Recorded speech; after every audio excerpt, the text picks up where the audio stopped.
আমি অরুণাভ প্রধান। আপনারা দেখছেন YouTube channel team dream life.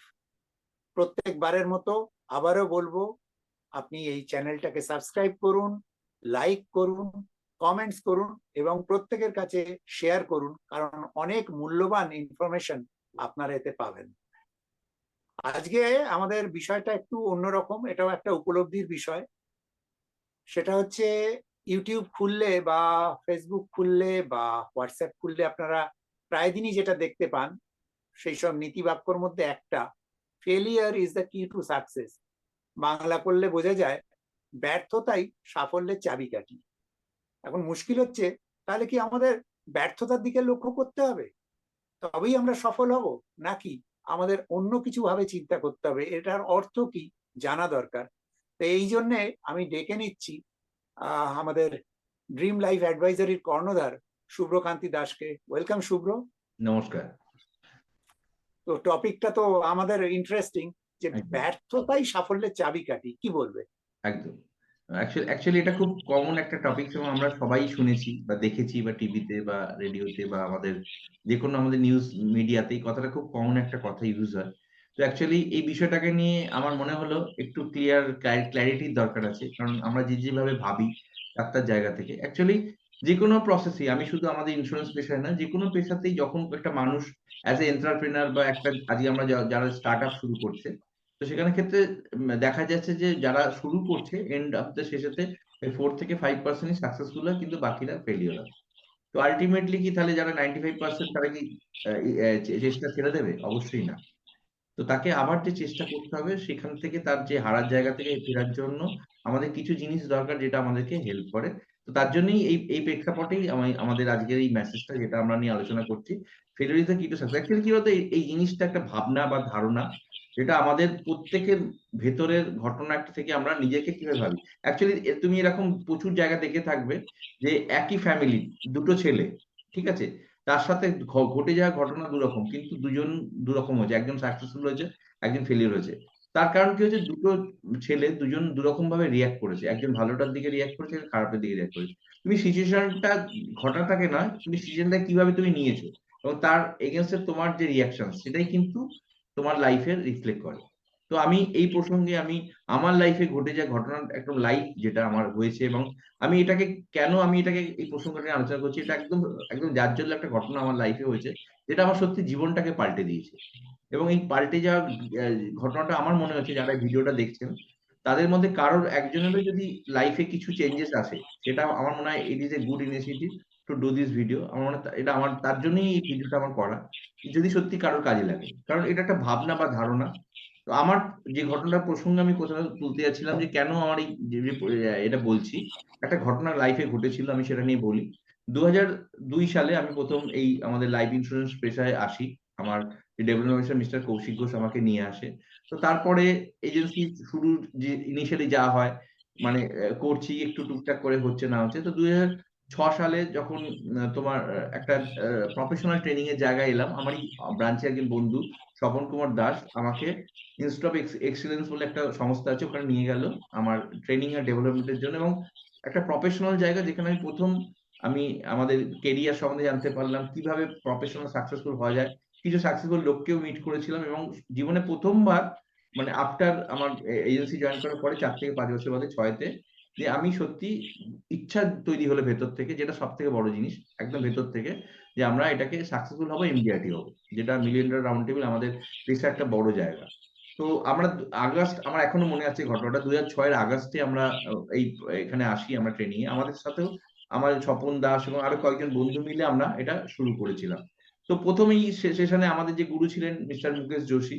উনি আমাদের সেশনেতে এই এমডিআরটি জার্নি, তার কি অ্যাচিভমেন্ট এবং আমাদের অলরেডি তাদের লাইফ হিস্ট্রি তাদের এরকম কিছু মানুষের সাথে আমাদের আলাপও করেছিল। তো সেরকম মানুষের সাথে আলাপ হওয়ার পর আমরা নিজেরা ডিসাইড করলাম যে আমরা কিন্তু এই এমডিআরটি নিজেরা অ্যাচিভ করব লাইফে। তো তার জন্য আমাদের যা করতে হয় সেটা আমরা করব। প্রফেশনালি আমাদের যা তার জন্য স্ট্রাগল যা লড়াই করতে হয়। তো এটা কি বলতো আমরা অনেক জিনিস বাইরে থেকে দেখি, মনে ভাবি হ্যাঁ হয়ে যাবে। কিন্তু আল্টিমেটলি মানে একটা সময় আসে যখন সত্যি করে মানুষ একদম ভেতর থেকে মন থেকে এটার জন্য লেগে যায়। তো আমরা কিন্তু আগস্ট ২০০৬ তে আমি এবং আমার টিমের সবাই মিলে একসাথে শুরু করেছিলাম এই ইনিশিয়েটিভটা আমরা এমডিআরটি হব। জীবনের প্রথম ভাবনা এবং প্রথম ওই এমডিআরটির জন্য তৈরি হওয়া। তখন টার্গেট অনেক কম ছিল। আজকে আজ প্রায় ১০ লাখের কাছাকাছি এমডিআরটি টার্গেট। তখন ৫.৫ লাখ টাকার মতো টার্গেট ছিল। অনেক, আমি বলছি তোমার ধরো আজ থেকে প্রায় ১৬-১৭ বছর আগেকার ঘটনা। ১৮ বছর আগে। তো সেই সময়কার ওই জায়গাটা থেকে জার্নিটা যখন শুরু করেছি, হাতে ৩-৪ মাস ছিল। তো ভাবনার পর থেকে সেইভাবে প্রসপেক্টিং, কাজ, কর্ম, লোককে মিট করা, রেফারেন্স নেওয়া, প্রফেশনালি অনেক কিছু মিটিং, এই ক্যাম্প-ট্যাম্প অনেক কিছু করে আমরা একদম ছুটতে শুরু করলাম একসাথে। তো আমার এখনো মনে আছে ঘটনাটা। তোমার ২০০৬ এর এন্ড এর দিকে, এটা ডিসেম্বরের ঘটনা। তো তখন ডিসেম্বরের এন্ড এতে আমাদের মুকেশ স্যার, আমাদের একটা সেশন ছিল। তখন আমাদের মাত্র ২০ দিন বাকি আছে। কারণ এমডিআরটি তে 31 ডিসেম্বরে কমপ্লিট হয়। আমাদের ১০ই ডিসেম্বর আমাদের একটা কলকাতায় আমাদের একটা প্রোগ্রাম ছিল, যেখানেতে আমাদের সবাইকে আফটার দ্য প্রোগ্রাম মুকেশ ভাই ডেকেছিল যে যারা অলরেডি অ্যাচিভ করেনি তাদের সাথে একটা পেপ টক হবে, যে কি করে আমরা এই বাকি ২০ দিনেতে এমডিআরটির জন্য একটা ইয়ে করা যায়। ন্যাচারালি আমি আমার মিসেস এর সাথে গেছিলাম প্রোগ্রামটাতে। আমি ছিলাম না, আমার মিসেসও আমার সাথে ছিল। তো আমার মতো এরকম আরো কয়েকজন বন্ধু-বান্ধব সবাই মিলে একসাথে আমরা মুকেশ ভাইয়ের সাথে যাই।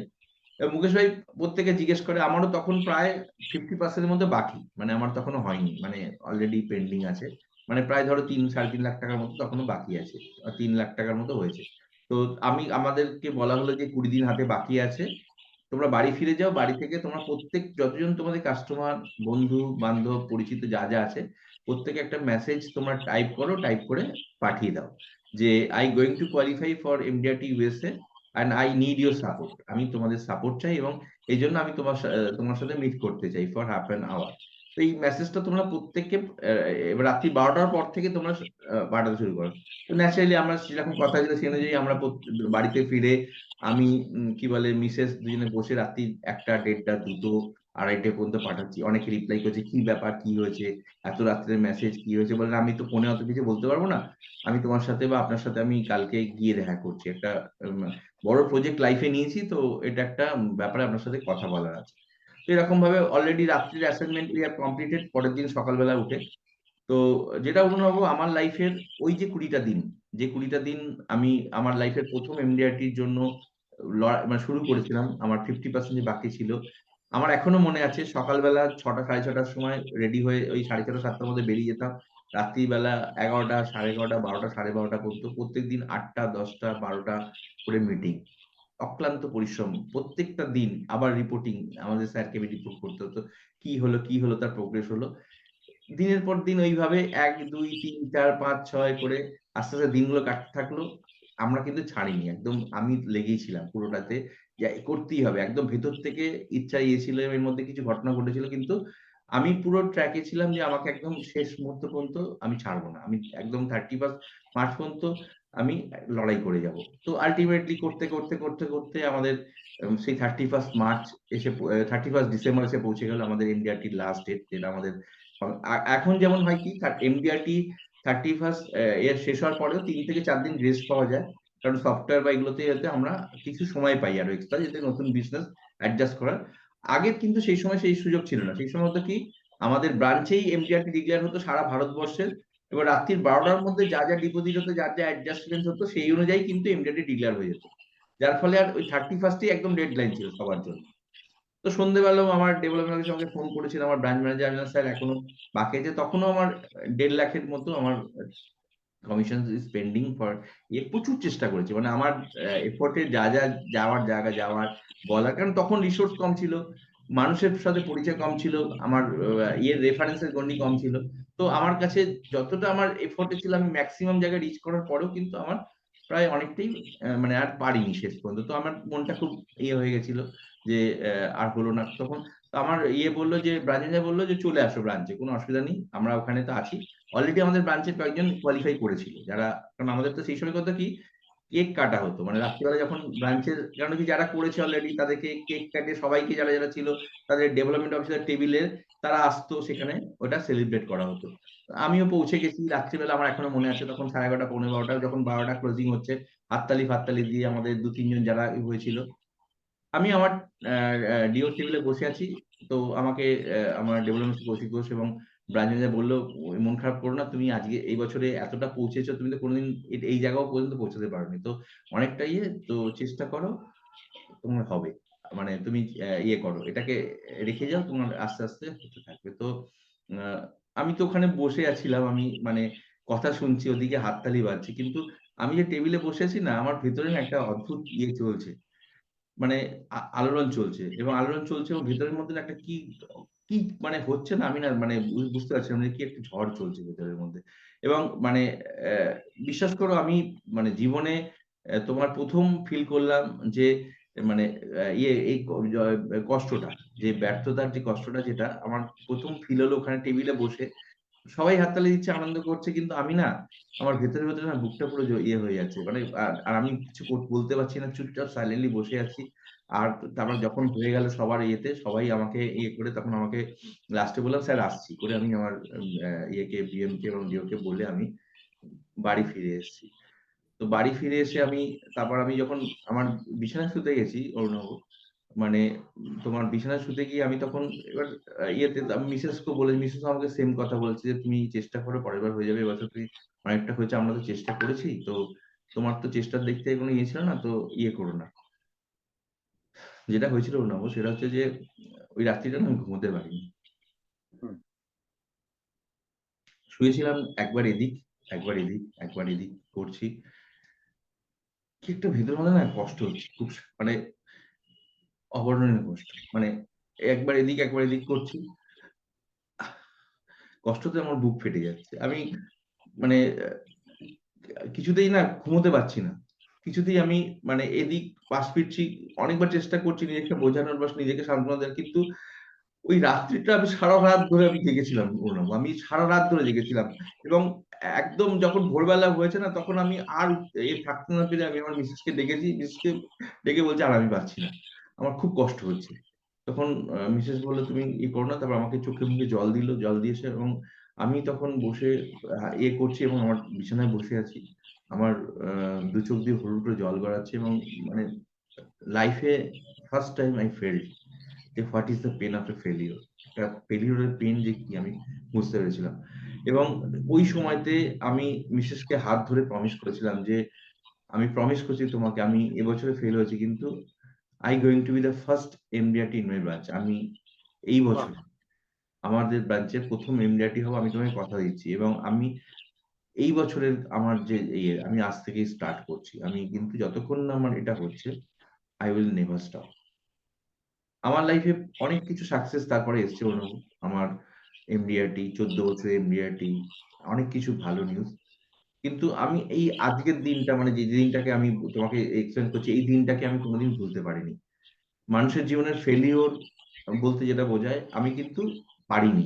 তারপরে অনেক বছর পারার থেকেও আমার এই দিনটা কেন মনে আছে? ওই দিনের রাত্রের যে যন্ত্রণা, আমার যে কষ্টটা, ঠিক আছে? এই যে ফেইলিউরটা, এটা আমাকে সবথেকে বেশি এনার্জি দেয়। তুমি যদি আমাকে বলো যে এটা কিন্তু আমার উইকনেস নয়, ইট ইস মাই স্ট্রেংথ। এটা আমার স্ট্রেংথ। এবং যখনই আমি আমার নিজের এর কথা ভাবি, মানে যখনই আমি ক্লান্ত হয়ে পড়ি বা যখনই আমি উইক হয়ে পড়ি, আমি কিন্তু ওই দিনটার কথা ভাবি। এবং যখনই ওই দিনটার কথা ভাবি না, আমার ভেতর থেকে আবার এনার্জি আসে, আমাকে আবার এনার্জাইজ করে। আবার, "না শুভ্র, উঠে পড়ো, জাগো এবং আবার তোমার কাজ শুরু করো। ঠিক আছে? You never can be defeated." তো ওই যে মেসেজটা, ওই যে ঘটনাটা, ওটা আমাকে এত বেশি ইন্সপায়ার করে যে আমি প্রত্যেকটা মুহূর্তে বলি, আমি যদি ওই ফেল না করতাম লাইফে, আমি যদি ওই ঘটনা আমার সঙ্গে না ঘটতো, তাহলে কিন্তু এই পরের যে সাকসেস গুলো আমি অলরেডি যতটুকু অ্যাচিভ আমি লাইফে করেছি, সেটা আমি করতে পারতাম না। এবং that year in 2007 I was become the first MDRT in my branch. আমি মাত্র ৪ মাসের মধ্যে এনডিআরটি কোয়ালিফাই করি এবং কি বলে পুরো ইনিশিয়েশন, পুরো তার প্রসেস, পুরো I am really thankful to my গুরুস।